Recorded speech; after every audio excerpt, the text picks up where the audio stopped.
my name's Gabe Zona. Well, looks like the assault weapons ban won't be in Dem's gun bill. No, Harry Reid, he just figured that, it doesn't make a whole lot of sense to try to put it in because he doesn't think it's going to pass.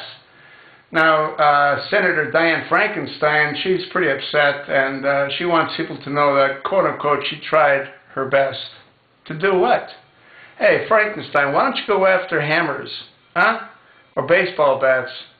I mean, they do a lot more damage than assault weapons do, you know what I mean?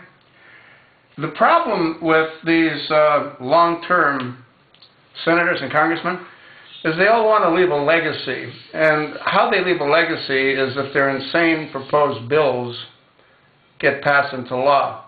You know, like Lame Brain McCain, when he went ahead and he burned a midnight coal with the senator from, where's that guy from? Michigan. Yeah, Carl Levine. And, they came up with the National Defense Authorization Act. I just glanced at Western Center Journalism, and there's another article about that as well, which I'm going to have to read, and I'll probably talk about it.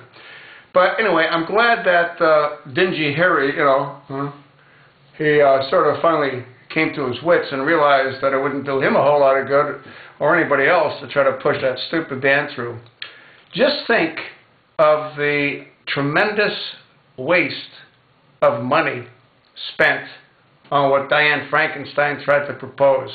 Just think of the anxiety that it caused the gun manufacturers that make those assault-type weapons and the employees that work for those companies that make those weapons.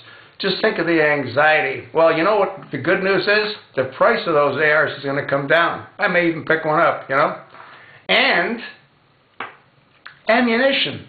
Well, I mean, that's got to start breaking loose as well. I also noticed another little article that the folks that work for Janet Neapolitano, Department of Homeland Security, yeah, they don't necessarily want to let Congress know why they made that $1.6 billion purchase coupled with the other $21 million round purchase. It's amazing that they do not have oversight over Congress. Congress has oversight over them, but you'd never know it, would you, huh? And you know what the real problem is? We got a bunch of willy-washy senators and congressmen. And what these folks do is they're like, if you go outside and the wind's blowing, you know what I mean? The branch has one of two ways to go. It could resist and break, or it could bend. Most of these senators and congressmen, what they tend to do is they tend to bend. And by bending, they remain on the tree, you see. Now, if they were to resist, they would probably snap off and be gone. And they don't want to do that. I mean, they work too hard to get to the point that they're at in life, and to be able to take advantage of what that position that they have has to offer, It's interesting, too, and you might want to do some research on this, because I have most of the folks that are long-term, whether they're in the Congress or the Senate, they're pretty much all set for life financially. And I'm not just talking about the pensions that they get. I'm talking about the monies that they end up with. And very few of them have come in with any great deal of wealth. You ever wonder how that sort of happens to them?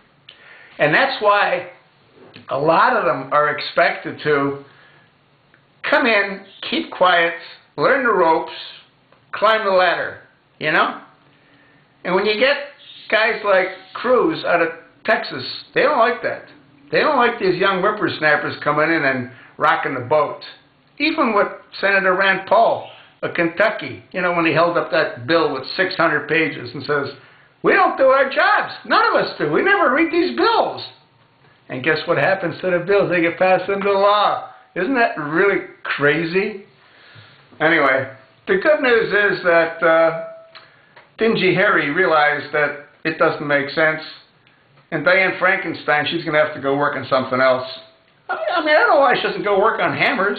They kill a lot of people, especially the ones with the claws, I mean, they kill a lot more people than assault rifles. But you'd never know it with the tenacity she went at this, huh? Diane Feinstein. Yeah.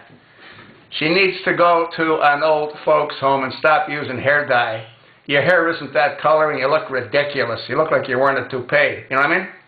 So get with the program. Go retire. Like McCain. He needs to retire too. So do a lot of the other boys and gals. But they won't.